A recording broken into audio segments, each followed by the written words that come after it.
Hi అండి, welcome back to our channel. ఇట్లా మేము వినిత ప్రసాద్ బ్లాగ్స్. ఈరోజు నేను మీ ముందుకు తీసుకొచ్చిన వీడియో వచ్చేసరికి మా స్వామి ఇరుముడి కార్యక్రమం అనమాట. నేను 45 రోజులు దీక్ష కంప్లీట్ అయ్యింది. ఇంకా ఈరోజు స్వామి దర్శనానికి వెళ్తున్నారు. ఈవినింగ్ ఫ్లైట్ వచ్చేసరికి 8:30 అనమాట.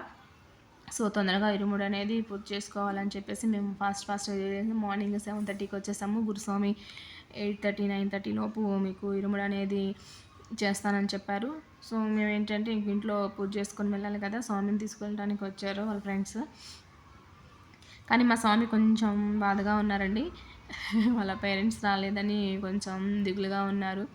కానీ వాళ్ళ పేరెంట్స్కి కొంచెం హెల్త్ ఇష్యూ ఉంది, జర్నీ చేయలేరు. అక్కడి నుంచి ఇక్కడికి నైట్ అంతా జర్నీ చేయాలి కాబట్టి వాళ్ళు జర్నీలో ఏమైనా ఇబ్బంది పడతారేమో అని చెప్పి అనుకున్నాము. నేను నైట్ వరకు పాపం వాళ్ళ కోసం వెయిట్ చేశాడు. వస్తారేమో ఎదురు చేశాడు. వాళ్ళు తీరా వాళ్ళు రాలేము అయ్యామేమన్నా కొంచెం బాధగా ఉన్నాడు మా స్వామి. కానీ తల్లి తండ్రికి పూజ చేస్తే మనం ఎన్ని పూజలు చేసినా ఫలితం ఉంటుంది. వాళ్ళకి మాత్రం వాళ్ళకి పూజ చేయకుండా మనం ఎన్ని పూజలు చేసినా ఆ పూజ వ్యర్థం అనే మాట మా స్వామికి మనసులో ఉండిపోయిందనమాట. అందువల్ల చాలా సఫర్ అవుతున్నారు. మాకంటూ ఎవరూ లేరు. సో మేమేం చేసాం, ఇంటి పక్కన వాళ్ళని ఇద్దరు ముగ్గురు పిలుచుకొని అనేసి ఇరుముడి అనేది స్టార్ట్ చేస్తున్నాం.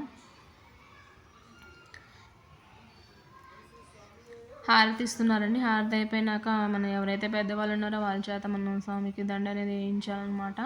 నన్ను ఏమన్నారు, ఫస్ట్ నేను మా నాన్నగారి చేత వేయించాను. ఆయన తండ్రి అయినా మామైనా ఆయనే కాబట్టి ఆయన చేత నేను వేయించాను. వాళ్ళందరూ నన్ను ఏమన్నారు, ఫస్ట్ తల్లి తర్వాత భార్య కదండి. సో నేనేం చేశానంటే మా నాన్నగారి చేత వేయించాను. ఇంక ఇక్కడి నుంచి మనము ఎవరైతే ఇంట్లో ఉన్న వాళ్ళందరం కొబ్బరికాయలు కొట్టుకొని స్వామిని బయటికి తీసుకొని రావాలన్నమాట. ఆ స్వామిని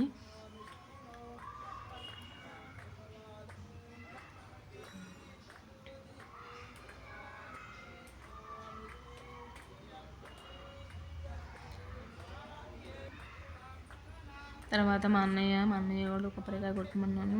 మీరు కొట్టండి అని చెప్పాను. లాస్ట్ టైం ఇరుముడప్పుడు మా ఇంట్లో వాళ్ళు ఎవరు రాలేదండి. అప్పుడు నేను చాలా బాధపడ్డాను. కానీ ఈ ఇరుముడికి వాళ్ళకి సడన్గా చెప్పామండి. వాళ్ళు అప్పుడు బుక్ చేసుకొని టికెట్స్ అప్పటికప్పుడు నిలబడి కూర్చొని ఇట్లా వాళ్ళు పాపం అవస్థలు పడి చిన్న బాబుతోటి మార్నింగ్ 7కి వచ్చేసారు ఏపీ నుంచి. అందులో కొంచెం నాకు హ్యాపీ అనిపించిన మా స్వామి కొంచెం డల్గా ఉండడం వల్ల కొంచెం బాధగా ఉంది. లేదు కొంచెం గ్రాండ్గా చేసుకోవాలనుకున్నాము, కానీ అది అనేది కుదరలేదు. కానీ ఏం చేస్తాం చెప్పండి, ఉన్నంతలోనే హ్యాపీగా ఉండాలి.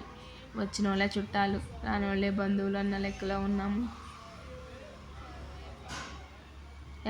ఎవరు ఏమీ మనం ప్రెజర్ చేయకూడదు కదండి.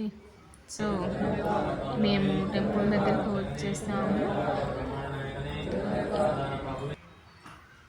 ఇంటి ముందు మనం ఇలా కొబ్బరికాయతో దిష్టి తీసి స్వామిని ఎదురెక్కకుండా కొబ్బరికాయ కొట్టేసి తీసుకొని వెళ్ళాలన్నమాట. బయట జరిగేదనమాట ఇది.